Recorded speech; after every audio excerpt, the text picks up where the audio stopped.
북한의 최근 소식을 알아보는 북한은 지금입니다. 네, 북미 정상회담을 앞두고 북한 분위기가 어떨지 궁금한데요. 박철영 기자, 이번 주 북한의 내부 움직임 좀 눈에 띄는 게 있었나요? 네, 지난 19일이 정월 대보름이었죠. 북한은 이날이 휴일이어서 명절 음식도 먹고 민속놀이도 하면서 보냈습니다. 그 장면은 곧 보여드리겠습니다. 또 하노이 북미 정상회담 관련해서는 노동신문에 실린 글이 주목을 받았는데 어떤 내용인지 먼저 보시죠. 지난 18일자 노동신문은 복섬 이야기를 매우 비중 있게 다뤘는데요.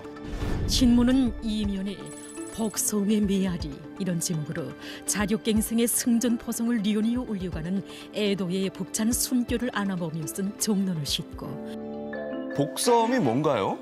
네, 말 그대로 복받은 섬이라는 뜻입니다. 북한의 북서쪽인 평안북도 정주에서 배를 타고 12km를 더 가면 나오는 서해의 외딴 섬 애도를 지칭한 건데요. 북한에서 현대화를 통해 성공한 모델로 꼽히는 곳입니다. 끝에서 섬까지 20여 리 구간의 바다 밑으로 수중 전기선이 느려져서 이제는 전기불도 마음껏 보고 텔레비전도 이렇게 구경하고 있습니다. 그런데 복섬하고 북미 정상회담이 어떤 관계가 있는 거죠? 노동신문 글에선 중대한 역사적 전환기라는 표현이 나오는데 이 부분이 바로 북미 정상 간 담판을 중요하게 보고 있다는 북한의 인식을 반영한 것으로 해석됩니다.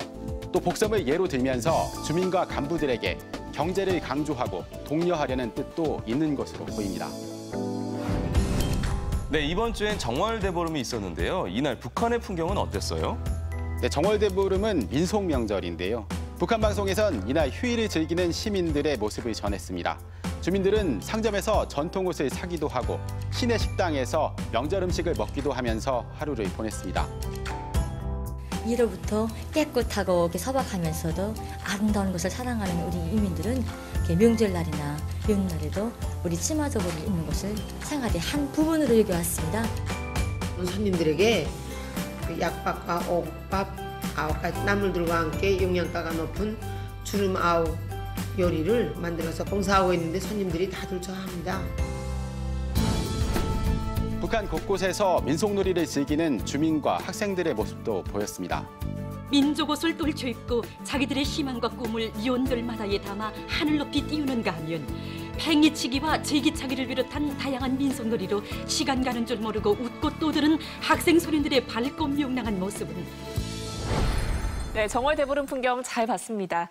다음 소식은 북한의 기상청 얘기네요. 네, 북한에선 기상수문국이라고 부릅니다. 기상 예측뿐 아니라 홍수 등 재해 방지 업무도 수행하는데요. 북한 방송에 최근 소개된 모습 함께 보시죠. 대부분 지역에서 개였다가 흐렸으며 북부 내륙 지역과 함경북도 지방에서는 주로 개였습니다. 네, 뉴스를 진행하는 방송은 그러니까 아나운서가 직접 기상수문국을 찾아가 설명도 듣고 시설도 둘러보는 내용인데요. 자기가 좋은 날을 골라서 그날을 결혼식 날로 잡고 이렇게 결혼식을 했는데 그 과정에 갑자기 말하자면 흐리고 그다음에 비가 쏴가지고 바람이 불고 사람들은 흔히 그 예보가 정확히 맞았을 때보다도 틀렸을 때를 더 많이 기억하게 되고 그래서 칭찬보다도 욕을 더 많이 먹는 것이 우리 사업입니다. 과학기술이 발달해도 날씨 예보가 쉽지는 않은데요. 북한 기상국 직원들도 남다른 고민이 있군요. 네, 북한에서도 날씨가 일상에서 중요한 정보이다 보니 예보의 정확성을 높이기 위한 노력도 하고 있는데요. 시설을 현대화하고 기상 정보를 주민들에게 신속하게 제공하기 위해 스마트폰으로 날씨를 알 수 있는 서비스도 하고 있다고 합니다. 그 화면은 각 도에 있는 기상대 예보원들이 망을 통해서 그 예보 토론에 참가해서 나온 장면입니다. 우리 기상수문국에서는 기상정보 봉사를 진행하는 데 있어서 여러 가지 수단과 방법을 통해서 진행하고 있는데 그 가운데서도 컴퓨터망과 선정화망을 통한 봉사가 활발히 진행되고 있습니다.